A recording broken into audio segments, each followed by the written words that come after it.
আসসালামু আলাইকুম। জুবায়ের একাডেমির পক্ষ থেকে আমি জুবায়ের সবাইকে স্বাগত জানাচ্ছি। আশা করছি সবাই ভালো আছেন এবং নিরাপদে আছেন। প্রশ্ন উত্তর পর্ব 7-এ সবাইকে আবারও স্বাগতম এবং সেই সাথে ক্ষমা প্রার্থী যে আপনাদের প্রশ্নের উত্তরগুলো দিতে বেশ সময় লেগে গেল। এর কারণ হচ্ছে আপনারা অনেকে হয়তো বা জানেন যে কোভিডের সাথে যুদ্ধ করছি, এখনও পুরোপুরি সুস্থ হয়ে উঠিনি, হয়তো বা খুব শীঘ্রই সুস্থ হয়ে আপনাদের মাঝে ফিরে আসবো এবং নিয়মিত টিউটোরিয়াল উপহার দেওয়ার চেষ্টা করব। তো চলুন তাহলে কথা না বাড়িয়ে আমরা প্রশ্নগুলো দেখে আসি এবং একে একে উত্তর দেওয়ার চেষ্টা করি। এস এ মাহফুজ উনি আমাকে প্রায় 8টি প্রশ্ন করেছেন এবং প্রতিটা প্রশ্নের অ্যাগেনস্টে অনেকগুলো সাব কোশ্চেন আছে আর কি। তো সবগুলোই চেষ্টা করব কভার করার জন্য। তো এস এ মাহফুজ বলেছেন, ডু ফলো এবং নো ফলো কি, নিজের ওয়েবসাইটের এক্সটার্নাল লিঙ্ক কি হওয়া উচিত, সব এক্সটার্নাল লিঙ্ক নো ফলো করলে কোনো অসুবিধা হবে, do follow no follow ratio কেমন হওয়া উচিত,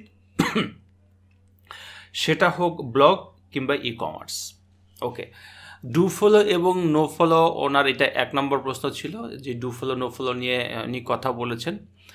ডু ফলো এবং নো ফলো এই নিয়ে আমরা বিভিন্ন সময় বিভিন্ন জায়গায় আলোচনা করেছি, তারপরে বলছি আপনার উদ্দেশ্যে। ডু ফলো হচ্ছে ধরে নেন এরকম একটা কথা যে কোনো লিঙ্কে ডু ফলো করে দেওয়া মানে হচ্ছে যে আমি বিশ্বাস করি, চাইলেও তুমি বিশ্বাস করতে পারো।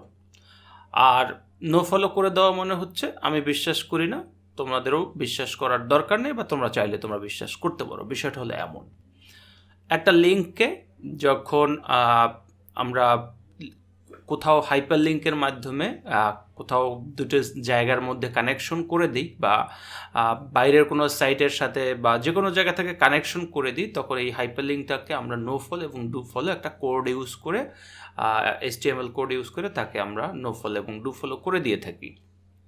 তো এই no follow do follow ratio আপনারা বলতেছেন যে এই রেশিওটা কেমন হওয়া উচিত, বা নিজের ওয়েবসাইটের এক্সটার্নাল লিঙ্কগুলো আসলে কেমন, মানে কী হওয়া উচিত, ডু ফলো নাকি নো ফলো।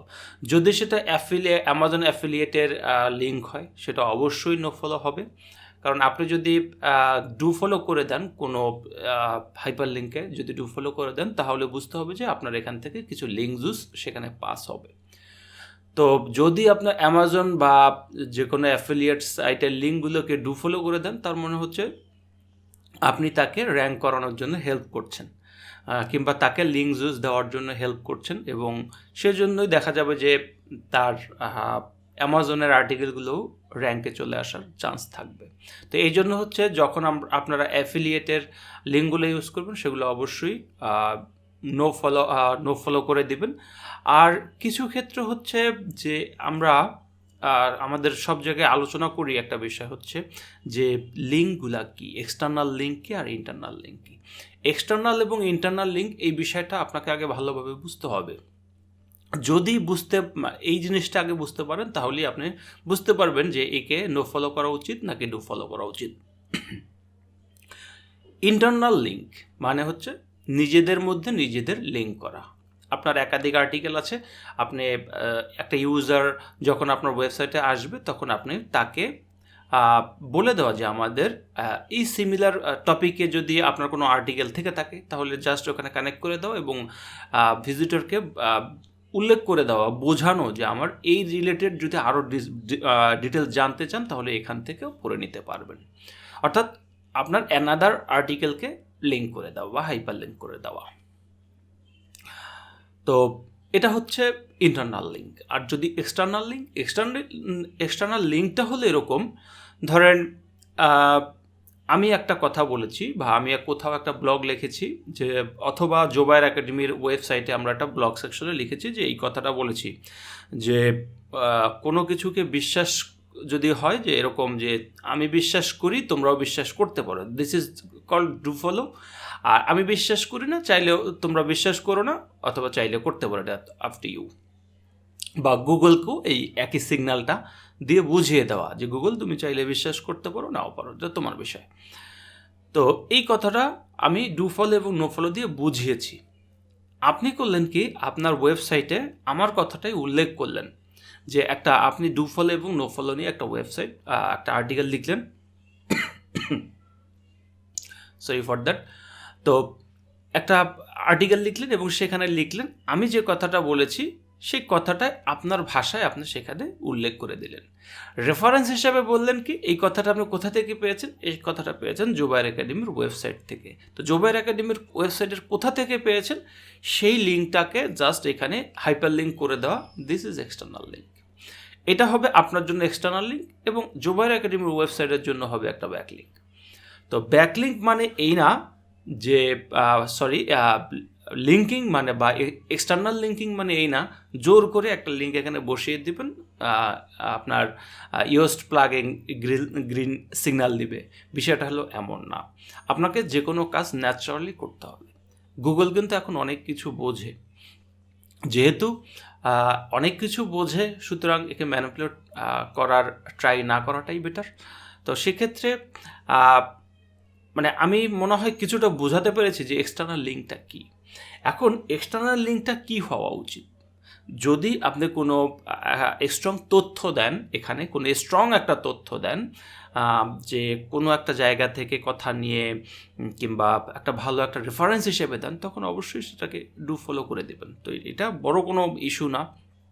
তবে একটা সাইটে আপনি এখানে প্রশ্ন করেছেন কি পরিমাণ নো ফলো ডু ফলো হওয়া উচিত বা রেশিওটা কেমন হওয়া উচিত।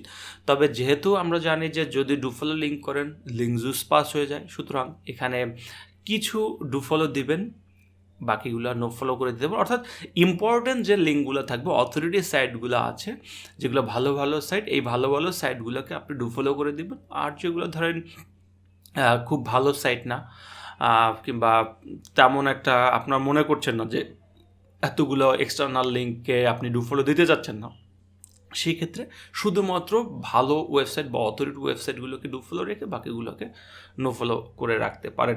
তো এর এক্সাক্ট কোনো রেশিও নাই যে আপনাকে কি পরিমাণ রেশিও মেনটেন করে ডু ফলো নো ফলো করতে হবে। তো এটাও মাথায় রাখতে হবে যে যত বেশি ডু ফলো করবেন আপনার সাইট থেকে লিঙ্ক জুস তত বের হয়ে যাবে। আবার কিন্তু আপনাকে রেফারেন্স হিসাবে ডু ফলো লিঙ্কও কিন্তু আপনাকে দিতে হবে, এটাও কিন্তু মাথায় রাখতে হবে। তো এটা নিয়ে ঘাবড়ানোর কিছু নাই, আর এটা বড় কোনো ইস্যু না। আপনি অথরিটি সাইটকে অবশ্যই ডু ফলো রাখতে পারেন, এটা নিয়ে খুব বেশি প্রবলেম হবে বলে আমি মনে করি না আর কি। এরপরে আর কি এক্সটার্নাল লিঙ্ক নো ফলো করলে কোনো অসুবিধা হবে না, do follow no follow ratio. আচ্ছা, ওনার 1 নম্বর প্রশ্নের উত্তর আমি পুরোপুরি দিয়ে ফেলেছি অলরেডি। ওকে, 301 রিডাইরেকশন কি, কেন ও কিভাবে করতে হয়? 301 রিডাইরেকশনকে বলা হয় পার্মানেন্ট রিডাইরেক্ট। অর্থাৎ আপনার একটা লিঙ্ক, এটাকে আপনি পার্মানেন্টলি অন্য জায়গাকে ট্রান্সফার করে দেবেন। অর্থাৎ ওই লিঙ্কে কেউ যদি আসে তাহলে সে অটোমেটিকলি রিডাইরেক্ট হয়ে অন্য একটা জায়গায় চলে যাবে। দিস ইজ কল্ড 301 রিডাইরেক্ট বা পার্মানেন্ট রিডাইরেক্ট অথবা 301, অর্থাৎ যে যেভাবে বলে আর কি। তো এই রিডাইরেক্ট সিস্টেমটা অনেক সময় করতে হয় আপনার SSL এর রিডাইরেক্ট করার জন্য। তারপরে ধরেন আপনার একাধিক সাইট সরি ফর দ্যাট, তো একাধিক সাইটের ক্ষেত্রে হতে পারে আপনার একাধিক সাইট আছে, সেই এক সাইট থেকে আর এক সাইটের পুরোটা লিঙ্ক জুস আপনি ট্রান্সফার করে নিয়ে আসবেন অন্য সাইটে। সেক্ষেত্রে আপনি চাইলে এখানে করতে পারেন আর কি, পার্মানেন্ট রিডাইরেক্ট করে দিতে পারেন। তো এটার করার ফলে দেখা যাবে যে সাইটটাকে রিডাইরেক্ট করবেন, অর্থাৎ একটা সাইটকে আরেকটা সাইটে কনভার্ট করে ফেলবেন বা রিডাইরেক্ট করে ফেলবেন, এই সাইট থেকে তখন এই সাইটে আপনার লিঙ্ক জুস পাস হবে কিংবা ওর ব্যাকএন্ডে যে পাওয়ারগুলো আছে সেই পাওয়ারগুলো ট্রান্সফার হবে।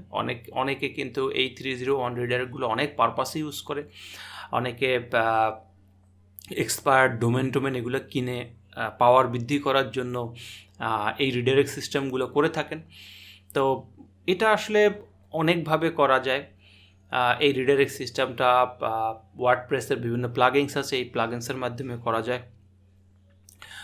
তাছাড়া cPanel মাধ্যমে করা যায়, তারপরে আপনার ডোমেন প্যানেলের মাধ্যমে করা যায়, htaccess এডিটের মাধ্যমে করা যায়। তো এগুলা খুবই সিম্পল একটা বিষয়, এটা আহামরি কিছু না। যদি আপনার এই টাইপের কোনো কিছু দরকার হয় একটু ইউটিউব করে দেখেন, অথবা যদি একান্তই না পারেন গ্রুপে দরকার হয় আমরা একটা কোড দিয়ে দেবো, বা প্রয়োজন বোধে ভবিষ্যতে রিডাইরেক্টের উপর একটা টিউটোরিয়াল করে দেবো আলাদা, সেখানে দেখে শিখতে পারবেন। টিউটোরিয়াল করার খুব একটা দরকার হবে না, আমার মনে হয় আপনারা এখান থেকেই পেরে যাবেন। তারপর কিওয়ার্ডের মাঝে যদি অ্যাড ইন ফর এ সকল প্রিপোজিশন থাকে তাহলে কি ইউআরএল বা টাইটেলে রাখা উচিত? বাদ দিলে দেখা যায় সার্চ ভলিউমে পার্থক্য আসে। আমি একটু বুঝি নাই, আমি আবার একটু বোঝার চেষ্টা করি। কিওয়ার্ডের মাঝে যদি অ্যাড ইন ফর এ সকল প্রিপোজিশন থাকে তাহলে কি ইউআরএল বা টাইটেলে রাখা উচিত? যদি কিওয়ার্ডের মাঝে এটা থাকে অবশ্যই সেটা রাখা উচিত, ইউআরএলেও রাখা উচিত, টাইটেলেও যদি সম্ভব হয় সেখানে রাখা উচিত আর কি। বাদ দিলে দেখা যায় সার্চ ভলিউমে পার্থক্য আসে, বাদ দিলে সার্চ ভলিউমে পার্থক্য আসবে, এটাই স্বাভাবিক।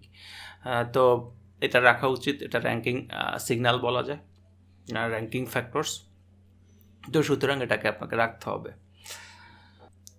প্রতি 1000 ওয়ার্ডের জন্য আর্টিকেলে কতবার কিওয়ার্ড ব্যবহার করা উচিত? আর যদি এলএসআই কিওয়ার্ড ইউজ করি তখন এক্সাক্ট কিওয়ার্ড ব্যবহার করার নিয়ম কি? এলএসআই নিয়েও কথা বলেছি, এক্সাক্ট কিওয়ার্ড নিয়েও কতবার প্লেস করবেন সেই বিষয়েও কথা বলেছি। তো 1000 ওয়ার্ডের মধ্যে কতবার রাখবেন? আসলে একটা সময় ছিল যে অনেক ধরনের রেশিও ছিল, 3%, 4%, এরকম অনেক ধরনের পার্সেন্টেজ ছিল। কিন্তু এখন আসলে কি গুগল অনেক কিছু পড়তে জানে, অনেক কিছু বোঝে, তো সুতরাং এখানে জোর করে আপনার কিওয়ার্ড প্লেসের কোনো দরকার নেই। ন্যাচারাল ওয়েতে আপনি যতবার খুশি দিতে পারবেন, ন্যাচারাল ওয়েতে, হ্যাঁ, নট এটাকে বলবো যে ফোর্স করে আপনার এক্সাক্ট কিওয়ার্ডটাকে রাখা, ফোর্স করে আপনার এলএসআই কিওয়ার্ডকে রাখা, এমন না। ন্যাচারাল ওয়েতে আপনি যতবার খুশি ততবার রাখতে পারবেন। যদি আপনি ফোর্স করেন সেটা কিন্তু গুগল বুঝে ফেলবে। তো সাধারণত আমরা যেটা করি যে 1000 ওয়ার্ডের জন্য আমি 2 বা 3 বার এক্সাক্ট ম্যাচ রাখি, 2 বার বা 3 বার এরকম এক্সাক্ট ম্যাচ কিওয়ার্ডটা রাখি। আর বাকি ক্ষেত্রে যদি দরকার হয় সিনোনিমস এই টাইপের ইয়াগুলো ইউজ করি আর কি, সিনোনিমসগুলো ইউজ করার চেষ্টা করি। আর হচ্ছে ওনার 5 নম্বর প্রশ্ন হচ্ছে, অনেক সময় দেখা যায় উদাহরণস্বরূপ যেমন বেস্ট মেকআপ কিট 2020 এরকম কিওয়ার্ডের সার্চ ভলিউম নাই, কিন্তু একই কিওয়ার্ড বেস্ট মেকআপ কিট 2019 এর সার্চ ভলিউম আছে। সেই ক্ষেত্রে কোনটা নেওয়া উচিত যদিও আমি 2020 গুগল সার্চ করছি? তো বিষয় হলো, যদি কোনো কিওয়ার্ডকে দেখি যে এমন বেস্ট মেকআপ কিট 2020 এমন টাইপের যদি কিওয়ার্ড আমি দেখি, আমি সাধারণত ওই কিওয়ার্ডগুলো নেই না। কারণ হচ্ছে এই কিওয়ার্ডকে টার্গেট আমি এবছর করব, পরের বছর আমি কি করব? এটা তো ভ্যালু দেখা যাবে যে অনেক সময় 2020 এটা শেষ হয়ে যাবে ভ্যালু, 2021 গিয়ে যদি আবার সেই ভ্যালুটা না আসে তখন তো আবার আর এক প্রবলেম আর কি। তো এই সালযুক্ত সাধারণত এই টাইপের কিওয়ার্ডগুলো না নেওয়াটাই, তারিখ সাল যেগুলো ফিক্সড একটা জায়গাকে আপনাকে রেখে দেবে, সেই জায়গাগুলোকে আপনার মানে এই টাইপের কিওয়ার্ডগুলোকে না নেওয়াই বেটার। আর তারপরেও যদি আপনি ইয়ারলি টার্গেট করে কোনো কাজ করেন, ইভেন্ট টাইপের কোনো কিছু করতে পছন্দ করেন, সেক্ষেত্রে আপনি অবশ্যই আপডেটেড ডেটগুলো নেবেন আর কি। সার্ভ রেজাল্ট টাইটেলে কিওয়ার্ড রাখা কতটা জরুরি? সার্ভ রেজাল্ট টাইটেল যেটাকে আমি বোঝাতে চাচ্ছেন, যেটা হলো মূল টাইটেলে কিওয়ার্ড রাখা কতটা জরুরি? মূল টাইটেলে কিওয়ার্ড রাখাটা খুবই জরুরি। যদি সম্ভব হয় ন্যাচারাল ওয়েতে রাখার চেষ্টা করবেন। আর যদি মনে করেন যে ক্লিক থ্রো রেট বাড়ানোর জন্য আপনার সেটা রাখা সম্ভব হচ্ছে না, সেখানেও খুব বেশি বড় ভূমিকা পালন করবে না, তবে মূল কিওয়ার্ডকে ফোকাস করলেই হলো, তবে রাখতে পারাটা ভালো আর কি, প্র্যাকটিস।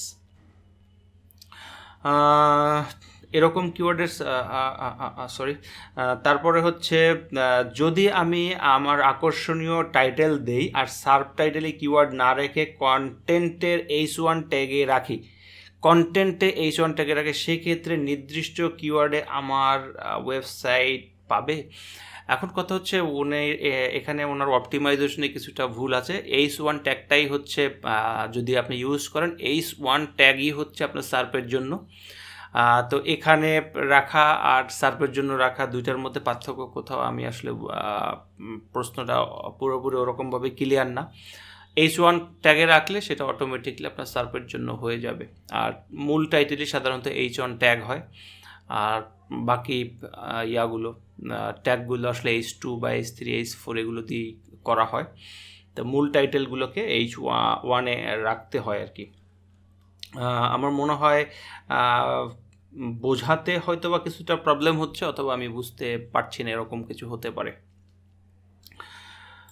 যাই হোক, ওয়েবসাইটের হোম পেজ এসইও কীভাবে করা যায়? ওয়েব পেজের হোম পেজ এসইও যেটা আমরা সাধারণত যেভাবে বলে থাকি সেভাবে আপনাকে ব্র্যান্ড ভ্যালু এস্টাবলিশ করতে হবে, আপনাকে বিভিন্ন প্রোফাইল ক্রিয়েট করতে হবে, সোশ্যাল মিডিয়াতে এঙ্গেজ থাকতে হবে, বিভিন্ন ফোরামে বিভিন্ন কোশ্চেন অ্যান্ড অ্যান্সার টাইপের ওয়েবসাইটগুলোতে আপনাকে এঙ্গেজ থাকতে হবে।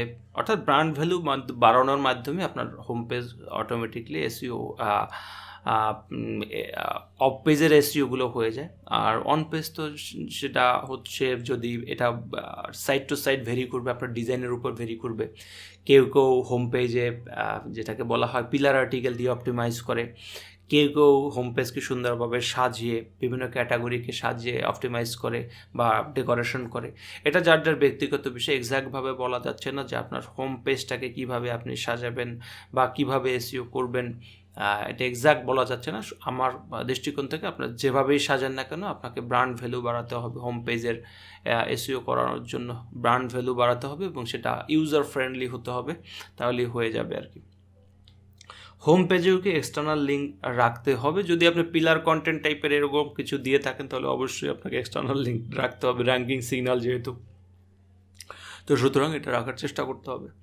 আর যদি পিলার আর্টিকেল না হয়, সুন্দরভাবে একদম একটা হোম পেজ, একটা ল্যান্ডিং পেজ হিসাবে আসবে, বাকিটা সেখান থেকে ভিজিটর ট্রান্সফার হবে, সেক্ষেত্রে অন্য চিন্তাভাবনা করতে হবে। সাইটের কন্টেন্ট কত % কপি হলে সমস্যা নেই এবং বিখ্যাত উক্তি আর্টিকেল ইউজ করলে গুগলকে কপি হিসাবে ধরবে? সাইটের কন্টেন্ট কত % কপি আপনি যদি আপনি সবই কপি করেন তাহলে লেখার কি দরকার, তাই না? বিষয়টা অনেকটা এমন। তো কপি কন্টেন্ট সাধারণত দেখা যায় যে 25% বা 30% এরকম অনেকে কনসিডার করে। আমরাও চেষ্টা করি যতটা সম্ভব কপি না আসুক। কপি কন্টেন্ট আগে বুঝতে হবে যে আসলে কপি কন্টেন্ট কি। একটা জায়গা থেকে স্পিন করে আর্টিকেল দিলেও তো কপি ধরতে পারবে না, কোনো টুলসের ক্ষমতা নাই সেটাকে কপি কন্টেন্ট ধরার। সুতরাং এটার মানে হচ্ছে আপনার আর্টিকেল ইউনিক না। ইউনিক বিষয়টা হলো থিঙ্কিংটা টোটালি ডিফারেন্ট কিনা, যে আপনি আপনার ভাষা আর্টিকেল লিখছেন কিনা, এই বিষয়টা হলো আপনার ইউনিক আর্টিকেল। তো যদি আপনার ইউনিক আর্টিকেল লেখার ক্ষেত্রে গুগল আপনাকে কপিও বলে, যে সেটা আসলে বড় কোনো ইস্যু না, আপনার থিঙ্কিংটা বা থিমটা আলাদা কিনা টোটালি, এই বিষয়টাকে বুঝতে হবে। তো এরপরে হচ্ছে ফারুক আবদুল্লাহ, উনি বলেছেন আমার একটা ওয়েবসাইট আছে, আমি সেটার এসইও করতে চাই, কিভাবে সাইটটি প্রথম পেজে আনতে পারি, পরামর্শ চাই। আমার একটা ওয়েবসাইট আছে, আমি সেটাকে এসইও করতে চাই। আসলে আমার দৃষ্টিকোণ থেকে এসইও করা বলতে কিছু নাই। আপনাকে প্রতিটা কাজ করতে হবে সার্চ ইঞ্জিনের জন্য অপটিমাইজ করতে হবে। তো আমি এসইও করেছি, আমার সাইট র্যাঙ্ক করে না কেন? তো এসইও কোনো ওষুধ না, বা এরকম কোনো খাবার না খেয়ে ফেললাম কাজ হয়ে গেল, বিষয়টা এমন না।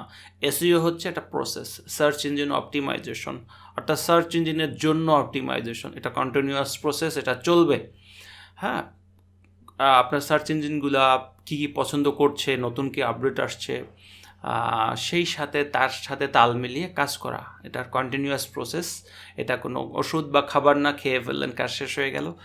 আর আপনাকে অবশ্যই একটা ওয়েবসাইটকে প্রথম পেজে আনার জন্য অবশ্যই আপনাকে কিওয়ার্ড অ্যানালাইসিস করতে হবে। কিওয়ার্ড অ্যানালাইসিস করার পর সেটাকে 1 পেজ করে আর্টিকেল লিখতে হবে, পাবলিশ করতে হবে, কন্টেন্ট পাবলিশ করতে হবে। ফাইনালি গিয়ে সেখান থেকে আপনাকে অফ পেজ ইস্যুগুলো দেখতে হবে, টেকনিক্যাল ইস্যু দেখতে হবে, তারপরে আপনার সাইট র্যাঙ্কে আসবে। এই হলো বিষয়। এরপরে প্রান্তিপ্রিয়া উনি আমাকে প্রায় 4টা প্রশ্ন করেছেন।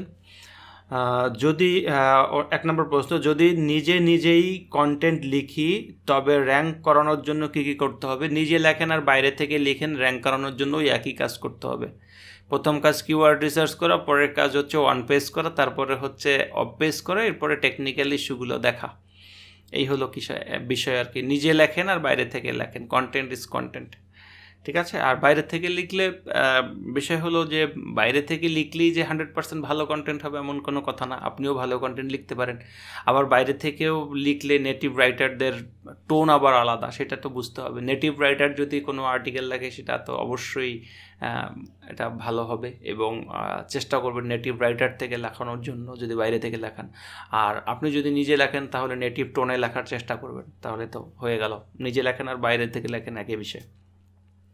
ফ্রি থিম ব্যবহার করে কতটুকু কাজ করা যায়? ফ্রি থিম ব্যবহার করে 100% কাজ করা যায়।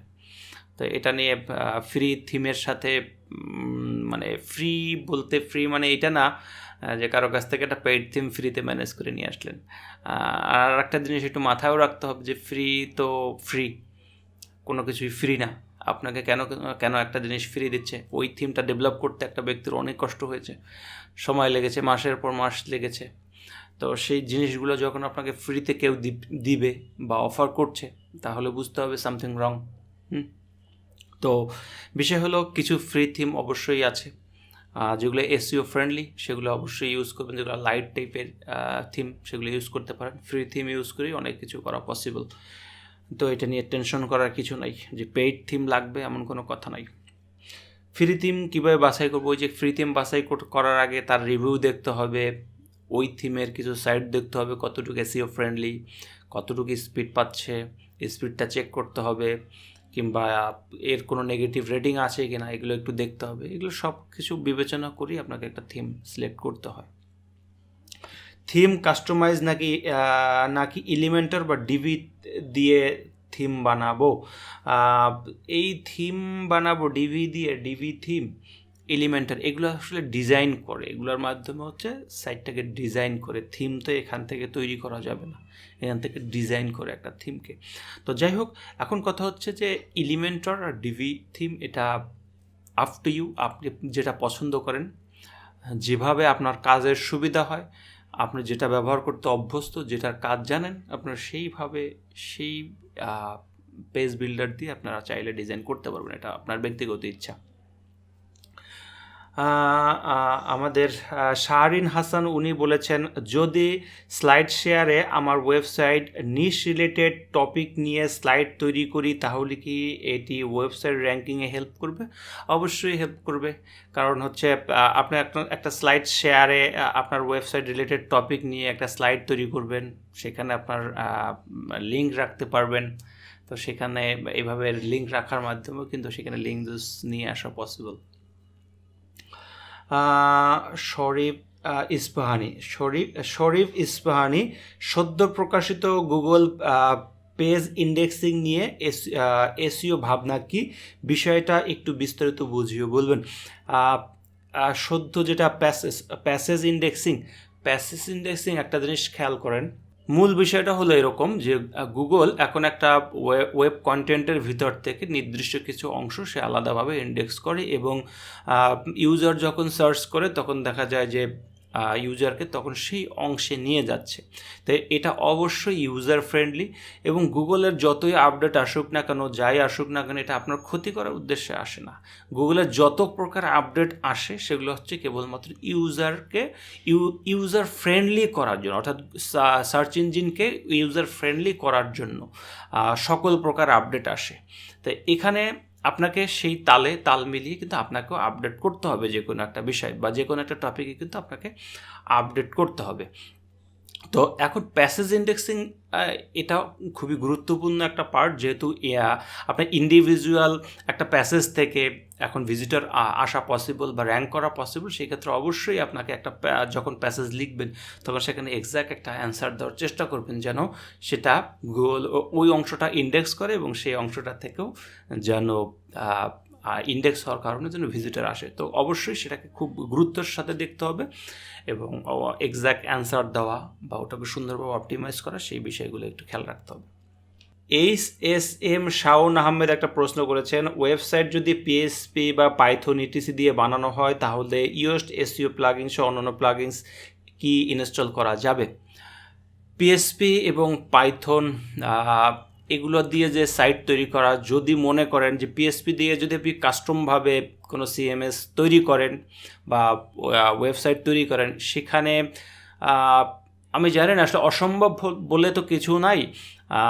যদি আপনি ভালো ডেভেলপার হয়ে থাকেন, হয়তো বা কোনোভাবে চেষ্টা করে হলেও আপনার ইউএস প্লাগইন সহ অন্যান্য প্লাগইনস হয়তো বা সাপোর্ট করিয়ে দিতে পারবেন। মানে এটা আমি বলছি না যে অসম্ভব, এটা হবে না, একদম এইরকম না। যদি একজন ভালো ডেভেলপার হয়, সে অনেক কিছুই করতে পারে। তো এখন বিষয় হলো, আসল কথায় আসি, যে ইউএস প্লাগইনস এগুলো হচ্ছে জানি না পাইথনের জন্য সাপোর্ট করে কিনা, আমার একটা ব্যক্তিগতভাবে জানা নাই। তবে এটা হলো ওয়ার্ডপ্রেস CMS-এর জন্য তৈরি করা। তো ওয়ার্ডপ্রেসের প্লাগইনসগুলো ওয়ার্ডপ্রেসের জন্যই তৈরি করা হয়েছে। তো যদি কোনো এর আলাদা ভার্সন থেকে থাকে, যে পাইথনের জন্য যদি এর কোনো ভার্সন থেকে থাকে, তাহলে হয়তো বা কিছু কিছু প্লাগইনস হয়তো ইউজ করা যেতে পারে, যদি পাইথনে এরকম কোনো ফ্যাসিলিটি থাকে। যেহেতু আমি পাইথন ইউজ করি না, তো সেহেতু এরকম কোনো অপশন আছে কিনা আমার জানা নেই আর কি। আবদুল্লাহ আল জুবায়ের তানবীর বলেছেন, বাংলা সাইটে অ্যাডসেন্স অ্যাড করা যাবে? বাংলা সাইটে অ্যাডসেন্স অবশ্যই অ্যাড করা যাবে। তো এখন বাংলা সাইটে তো সাপোর্ট করে অ্যাডসেন্স, এবং অ্যাপ্লাই করলেও অ্যাডসেন্স পাওয়া যাচ্ছে, তো এটা নিয়ে চিন্তার কোনো কারণ নাই। এটা কি শাহালি আক্তার উনি বলেছেন, অনলাইন SEO কিভাবে করব? অনলাইন SEO বলতে কি বোঝায়? আপনার প্রশ্নটা একটু প্রয়োজন বোধে কমেন্ট সেকশন একটু ডিটেলসে করে দেন, আমি কমেন্ট সেকশনে করে দেবো আর কি। আমি প্রশ্নটা এক্স্যাক্ট বুঝতে পারছি না যে আপনাকে আমি কীভাবে উত্তর দেবো, অন পেজ নাকি off page, on site, off site. যাই হোক, আপনি একটু ডিটেলসে একটু প্রশ্নটা করেন, আমার জন্য প্রশ্নের উত্তর দিতে সুবিধা হবে। এরপর হচ্ছে পার্থ বিকাশ, উনি বলছেন, লোকাল SEO সাইট র্যাঙ্কিংয়ের জন্য PBN থেকে লিঙ্ক নেওয়া কি বেটার হবে, নাকি নর্মাল যেভাবে র্যাঙ্ক করানো হয় ওটা বেটার হবে? তো আমি আসলে PBN এগুলো একটু কম বুঝি, আর মানুষকে একটু কম বোঝানোর চেষ্টা করি যে এই ব্ল্যাক হ্যাট মেথড বা যেটা ইলিগ্যাল প্রসেস, এগুলো একটু আমি নিজেও কম বুঝি এবং অন্যকে একটু কম বোঝানোর চেষ্টা করি। তো লোকাল SEO আর নর্মাল SEO নাই, র্যাঙ্ক করাতে হলে গুগলের অ্যালগরিদম ফলো করতে হবে, র্যাঙ্কিং ফ্যাক্টরসগুলো মেনে চলতে হবে, অন পেজ ইস্যুগুলো চেক করতে হবে, টেকনিক্যাল ইস্যু দেখতে হবে, অফ পেজ SEO দেখতে হবে, বাস এগুলো ফলো করবেন, র্যাঙ্কে চলে আসবে। PBN থেকে যদি কোনো র্যাঙ্ক করেন, সেক্ষেত্রে আপনার সাইটের হয়তো বা র্যাঙ্ক করবে, আবার এমনও হতে পারে গুগলে প্ল্যান লিখে আপনার সেই ওয়েবসাইটটাও বাতিলের তালিকায় চলে যেতে পারে। এটা অস্বাভাবিক কিছুই না। কেউ আছেন আমাদের মধ্যে, এখনও অনেকে PBN ইউজ করে থাকেন, সেগুলো দিয়ে কাজ করে থাকেন। তো PBN আসলে সব সাইটের জন্য PBN না, বিশেষ করে ইনস্ট্যান্ট র্যাঙ্ক দরকার কিংবা ইভেন্ট ব্লগিং টাইপের যারা করেন, তাদের জন্য PBNটা কাজে দেয়। তো এই PBN নিয়ে ইনিশিয়াল বা নতুনদের জন্য PBN নিয়ে চিন্তা ভাবনা না করাটাই বেটার। আর এসব ব্ল্যাক হ্যাট মেথড বা এই টাইপের ইলিগ্যাল প্রসেসগুলো থেকে যতটা দূর সম্ভব হয় একটু দূরে থাকার চেষ্টা করাটা বেটার। তো এই ছিল আমাদের প্রশ্নগুলোর উত্তর দিতে বেশ কষ্ট হয়ে গেছে এবং অনেক বড় টিউটোরিয়াল হয়ে গেল, সেই জন্য ক্ষমা প্রার্থী। কেউ হয়তো বা দেখেছেন টিউটোরিয়ালটা, আর কেউ দেখেননি। তা আমার জন্য দোয়া করবেন যেন সুস্থ হয়ে আপনাদের মাঝে আবারও ভালোভাবে ফিরে আসতে পারি। তো সবাই ভালো থাকেন, আজকের মতো এই পর্যন্তই। তো আল্লাহ হাফেজ।